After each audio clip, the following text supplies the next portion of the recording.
વડોદરા મહાનગરપાલિકા પાણીની સમસ્યા નિવારવા સોર્સમાં કરાયો વધારો. પાણીની સમસ્યા નિવારવા કમિશનરની અધિકારીઓ ફિલ્ડમાં ઉતરવા સૂચના. આજે મળેલી રિવ્યુ બેઠકમાં મ્યુનિસિપલ કમિશનરે વિવિધ મુદ્દે કરી ચર્ચા. બેઠકમાં ડેપ્યુટી મ્યુનિસિપલ કમિશનર અને તમામ વિભાગીય વડાઓ ઉપસ્થિત રહ્યા હતા. બેઠકમાં સૌપ્રથમ તિરંગા યાત્રાની સફળતા માટે અધિકારીઓને આપ્યા અભિનંદન. આજની બેઠકમાં સ્થાયી સમિતિના ચેરમેન ડોક્ટર શીતલ મિસ્ત્રી પણ ઉપસ્થિત રહ્યા. ચેરમેને તિરંગા યાત્રાની સફળતાને લઈને અધિકારીઓને આપ્યા નિવેદન અભિનંદન. શહેરમાં સ્વચ્છતાને પ્રાથમિકતા આપવા પર ખાસ ભાર મૂકવામાં આવ્યો. બાગ બગીચા અને જાહેર સ્થળો પર વોશરૂમની વ્યવસ્થા વધારવા આપી સૂચના. સૌપ્રથમ મીડિયાના મિત્રોને આભાર. આજે આપણે રૂટીન રિવ્યૂ મિટિંગ હતી અધિકારીઓ સાથે. સૌપ્રથમ ગઈકાલે જે વડોદરા ખાતે આયોજન કરવામાં આવેલ તિરંગા યાત્રાને સફળ બનાવવા માટે ટીમ બીએમસીને અને તમામ અધિકારીને ક્રાઉડ મોબિલાઇઝેશનમાં બધામાં જે કામગીરી કરનાર તમામને અમે આજે અભિનંદન પાઠવ્યા હતા. અને ગઈકાલે મીડિયાના મિત્રોની પણ ખૂબ સારું સહકાર મળ્યો હતો કે અમે પબ્લિક સુધી પહોંચ્યા હતા અને પબ્લિકની રેસ્પોન્સ સારું હતો. એ બદલ અમને પણ આભાર માનીએ છીએ. સાથે સાથે આજના રિવ્યૂ મિટિંગમાં 2-3 મેઇન મુદ્દાઓ હતી કે જે પાણીનું કકડાવટ ના થવું જોઈએ. કોઈ અધિકારીઓ અત્યારે નીચે કાઉન્સિલર્સ હોય, પબ્લિક હોય, એનાથી જે રજૂઆત આવતું હોય એના સુધી પાણીનું સમસ્યા ના આવે એના માટે કટિબદ્ધ રહીને ફિલ્ડમાં ઉતરીને કામ કરવાની સૂચના આપી છે. જે પાણીનું સોર્સમાં પણ સુધારો કર્યો છે. અત્યારે લગભગ 3-4 MLD 2 દિવસની અંદર આજે ટેસ્ટિંગ ચાલી રહ્યા છે. 2 દિવસની અંદર હવે નેક્સ્ટ 3 MLD એક્સ્ટ્રા પણ લાવવાનું અમે પ્રયત્ન કરી રહ્યા છે. અને 10 MLD જે તાપીના નીચે જે હજી કામ જોડવાનું બાકી છે એને પણ વેગ આપવા માટે કીધું છે, જેથી કરીને પાણીનું સમસ્યાની ઇસ્યુઝ ના આવવું જોઈએ. ખાસ કરીને કારેલી બાગમાં જે સમસ્યા થતી હતી ત્યાં પણ પાણીની ટાંકી લેવલ બધા ઉપર કામ કરવાનું કીધું છે. હવેથી જે ચોમાસા પૂરું થવાનું છે એટલે જન્માષ્ટમી પછી જે પણ પ્રોજેક્ટ શાખા તરફથી પાણી ડિસ્ટ્રીબ્યુશન, ઓવરહેડ અને ડ્રેનેજનું કામો જે કરવાનું છે એ બધું શરૂ કરવાનું પણ સૂચના આપી દીધી છે. નવા આવેલ વિસ્તાર જે તરસાલી, ભાયલી, બિલ આ વિસ્તારમાં જે કામો લીધેલા છે વોટર ડિસ્ટ્રીબ્યુશનનું, પાણીનું, પાઇપલાઇન્સનું, ડ્રેનેજ નેટવર્ક એ બધું શરૂ કરી દેવાના છે. તમામ ગાર્ડન્સની અંદર સ્વચ્છતા વધારે જાળવી રાખવા માટે વધારે દંડ લેવા માટે પણ કીધું છે. ત્યાં વધારે પબ્લિક માટે સુવિધા માટે કચરાપેટી મૂકવાનું પણ કીધું છે. વધારે આઈસી એક્ટિવિટીના ભાગરૂપે તમામ સાઇનબોર્ડ્સ લગાવવાનું પણ કીધું છે. વોર્ડ ઓફિસર્સ રિવ્યૂ મિટિંગમાં પણ કીધું છે કે સિટીની અંદર, વોર્ડની અંદર સ્વચ્છતા જાળવી રાખવા માટે કમર્શિયલ એસ્ટાબ્લિશમેન્ટ્સ, શોપ્સ અને જે જાહેર જગ્યાઓ ઉપર ગંદકી કરનાર લોકો ઉપર પણ દંડ લેવાનું પણ એમને સૂચના આપી છે, જેથી કરીને સિટીની અંદર એક સ્વચ્છતાની માહોલ બને. સૌથી પહેલાં સ્વચ્છતામાં માહોલ બનતા પહેલાં આઈસી એક્ટિવિટી, જેથી કરીને લોકોમાં જે સેગ્રિગેશનનું જે સુધારો આવવો જોઈએ એ વધારવાનું અમે પ્લાનિંગ કરી રહ્યા છીએ. અને આઈસી એક્ટિવિટી પછી door to door collection system ટૂંક સમયમાં 2-3 દિવસ પછી ડોર ટુ ડોર કલેક્શન સિસ્ટમમાં જે ગાડીઓ વધારવાનું છે એ પણ અમે લોન્ચ કરવાનું પ્લાનિંગ કરી રહ્યા છીએ, જેથી કરીને 1000 લોકો દીઠ કેટલા ગાડી જાય આ બધું અત્યારે પ્લાનિંગ સાથે જે કર્યું છે એ બધું કામ શરૂ થઈ જાય. પ્લાસ્ટિક ઉપર પણ બેન કરવા માટે પણ જેટલું સિંગલ યુઝ પ્લાસ્ટિક ઉપર પણ કામગીરી કરવાનું શરૂ કરી દેવામાં આવી છે. ધીરે આ કામગીરી કરશું આવનારા દિવસોમાં. અને આજે સાંજે પણ એક મિટિંગ છે જે ફૂટપાથ ઉપર આડેધડ પાર્કિંગ કરનાર લોકો અને જે ઇલીગલ પાર્કિંગ કહેવાય આવા સ્પોટ્સ પણ આઈડેન્ટિફાઈ કર્યા છે. એના ઉપર traffic department, police, encroachment department, town planning department, બિલ્ડિંગની અંદર જે બિલ્ડિંગ પાસ કરીને પાર્કિંગ પણ પ્લાન પાસ કર્યા હોય અને તો પણ ગાડી અંદર ના મૂકતા હોય અને બહાર જાહેર માર્ગમાં મૂકતા હોય એ લોકો ઉપર પણ કાર્યવાહી કરવા માટે આજે સાંજેનો એક મિટિંગ ટ્રાફિક અને બીએમસીનું સાથે એક સંયુક્ત મિટિંગ ગોઠવ્યું છે, જેથી કરીને લોકોમાં એક સેલ્ફ ડિસિપ્લિન આવે, આડેધડ પાર્કિંગ ના કરે. અને એને ફ્યુચરમાં ફેસિલિટેટ કરવા માટે પે એન્ડ પાર્કિંગનું ઓલમોસ્ટ દરખાસ્ત રેડી થઈ ગઈ છે. આપણા પાસે ફાઇલ્સ પણ આવી ગયું છે, એટલે 1-2 દિવસની અંદર parking policy, street vendor policy અને એની અંતર્ગત જે રિલેટેડ પ્લોટ્સને ડેવલપ કરવાનો છે એ પણ શરૂ કરી દઈશું. ટૂંક સમયમાં વીએમસીનું જેટલા પ્લોટ છે એની અંદર દબાણો છે એ દબાણો દૂર કરીને આપણે ફેન્સિંગનું કામગીરી પણ શરૂ કરવાનું છે, જેથી કરીને આપણે પ્રોપર્ટી જાળવી રાખી શકીએ અને ફ્યુચરમાં કોઈ પણ પ્લોટને ડેવલપ કરવું હોય, હરાજી કરવું હોય એ પ્રોપર વ્યવસ્થિત કરી શકીએ. એના ઉપર પણ અત્યારે ભાર મૂકવામાં આવી છે.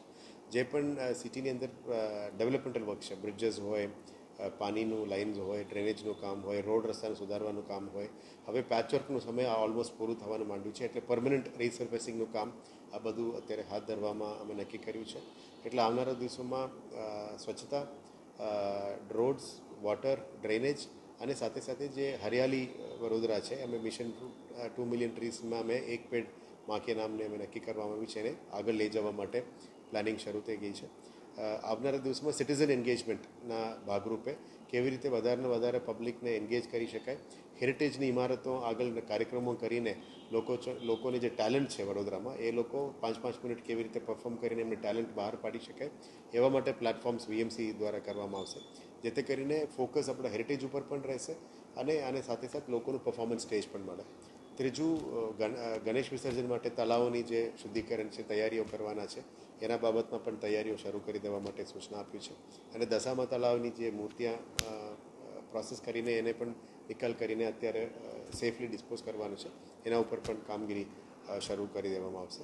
એટલે આવનારા જે તહેવારોનો માહોલ છે, નવરાત્રિ આવશે, પછી દિવાળી આવશે, એના માટે કોઈ કકડાટ ના થાય પાણી વિશે અને પબ્લિકની સુવિધા માટે કયા સુધારાઓ થઈ શકે એ બાબતમાં કામગીરી નક્કી કરવામાં આવી છે. ટૂંક સમયમાં વીએમસીમાં યુનિફોર્મ સિસ્ટમ પણ લાવવાનું મેં નક્કી કર્યું છે અને બાયોમેટ્રિક અટેન્ડન્સ સિસ્ટમને પણ થોડું સ્ટ્રેન્થન કરીશું, જેથી કરીને ડિસિપ્લિનથી કામ થાય અને કામ પબ્લિક સુધી અમે હિંમતથી પહોંચી શકીએ, પબ્લિકની ફરિયાદ સાંભળી શકીએ અને એને પ્રોપર જવાબ પણ આપવું પડે. એ બધા ઉપર ફોકસ અત્યારે કરવાનું નક્કી કર્યું છે. ટૂંક સમયમાં બ્રિજેસની પણ પેઇન્ટિંગ, બ્રિજેસની થોડું ઇમ્પ્રુવમેન્ટ. હવે વચ્ચે વાત નહીં.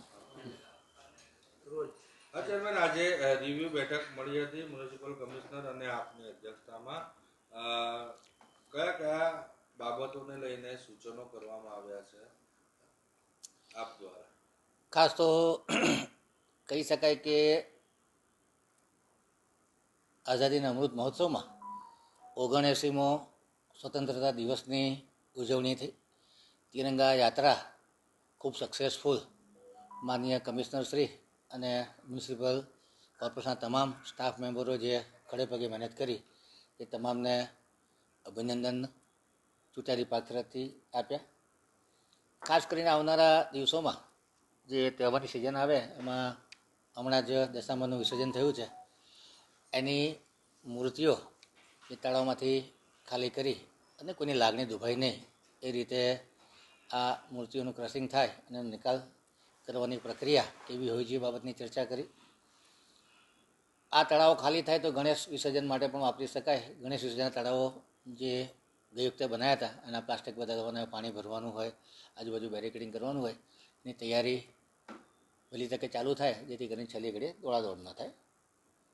દરેક વોર્ડમાં આ વખતે નક્કી કર્યું છે કે આઝાદીનો પર્વ સ્વચ્છતાની સાથે ઉજવવાનો. હર ઘર તિરંગા હર ઘર સ્વચ્છતા એના આધારે સ્વચ્છતાનો ડ્રાઈવ વોર્ડ ઓફિસર દ્વારા પ્રોએક્ટિવલી કરવામાં આવે. તમામ ગટરના ઢાંકણા, કેચપીટના ઢાંકણા યોગ્ય જગ્યાએ હોય અને કોઈ વ્યક્તિને નુકસાન ન થાય, કોઈ વ્યક્તિને એક્સિડન્ટ ન થાય એવી જ રીતે તમામ ખાડાઓ પૂરવામાં આવે, તમામ ઓપન સ્પોટ દૂર કરવામાં આવે, તમામ લારી ગલ્લા ધારકો ડસ્ટબિન રાખે સૂકો ને ભીનો કચરો કરવા માટેની. હાઇજીન એન્ડ સેનિટેશન, હાથ ધોવાની વ્યવસ્થા રાખે, પ્લેટો ધોઈને વાપરે જેથી કરીને લોકોમાં માંદગીનું પ્રમાણ ન થાય અને સ્વચ્છતા જળવાય એ પ્રકારની સૂચનાઓ આપવામાં આવી છે. પાણીના સપ્લાયના પ્રોબ્લેમને પ્રાધાન્યતા આપવાનું કહેવામાં આવ્યું છે કે અલગ અલગ જગ્યાએ પાણીના પ્રેશરનો પ્રોબ્લેમ સર્જાય છે. આમાં મુખ્યત્વે તો થોડા દિવસ અગાઉ જે દોડકાની લાઇનનું કનેક્શન, જીએસએફસી પાસે ફાજલપુરની લાઇનનું રિપેર, ફાજલપુરના કૂવાનું ડ્રેજિંગ ચાલી રહ્યું છે, આ બધા જે પ્રોબ્લેમો ચાલે છે એને વહેલી તકે એની ઉપર એમજીવીસીએલનું શટડાઉન થયું. એ સિવાય કોઈ એજન્સીના માણસો સ્ટ્રાઇક પર ગયા. આ તમામ મુદ્દાઓ એક સાથે ઉભરતા નાગરિકોને પાણીને પીવાની તકલીફ સર્જાઈ હોય તેનું તાત્કાલિક નિરાકરણ આવે, પ્રોએક્ટિવલી કામ થાય અને નાગરિકોને સારામાં સારી સુખ સુવિધા મળે એ દિશામાં અધિકારીઓએ ફોન ઉપાડવા જોઈએ, અધિકારીઓએ સારું કોર્ડિનેશન કરવું જોઈએ અને તાત્કાલિક ધોરણે આ બધા પ્રોબ્લેમ સોલ્વ થાય એ માટેની રજૂઆત કરવામાં આવી. સુપ્રીમ કોર્ટે ચુકાદો આપ્યો છે કે સ્ટ્રે ડોગને માટે શેલ્ટર બનાવી શકાય એની લીગાલિટી તપાસ કરી અને જો બનાવી શકાય એવું હોય તો જે શેરી કૂતરાઓ છે એને રાખવા માટેની વ્યવસ્થા થઈ શકે. હોકિંગ, નોન હોકિંગ ઝોન, લારી ગલ્લા ધારકોને રિલોકેટ કરવાનું જેથી કરી અને એમની રોજીરોટી પણ સચવાય અને સાથે સાથે ટ્રાફિકનો પ્રોબ્લેમ પણ ન થાય અને રાહદારીઓને ફૂટપાથનો છૂટથી ઉપયોગ કરવા મળે એ પ્રકારની પોલિસી બનાવવાનું કીધું છે. માંડવી ગેટનો ઇજારો વહેલી તકે થાય, જે અલગ અલગ વોર્ડમાં સોશિયલ ઇન્ફ્રાસ્ટ્રક્ચર માટેના પ્લોટ રિઝર્વ કર્યા છે એની કામગીરી વહેલી તકે ચાલુ થાય. એ સિવાય જે એટ સોર્સ સેગ્રિગેશન કરવાનું છે એના માટે આઈસી એક્ટિવિટી ચાલુ થાય. જે પ્રમાણે કાઉન્સિલની રજૂઆત આવે છે કે જેની રજૂઆતો અમારા સુધી પહોંચે એનો આખો ઇન્ટિગ્રેટેડ પ્લાન કરી અને એનો એક્શન ટેકન રિપોર્ટ તૈયાર થાય. એના માટે અધિકારીઓ સાથ સહકાર આપે કે દરેક વોર્ડમાં જે કામ પેન્ડિંગ છે એ કામ પૂર્ણ થાય.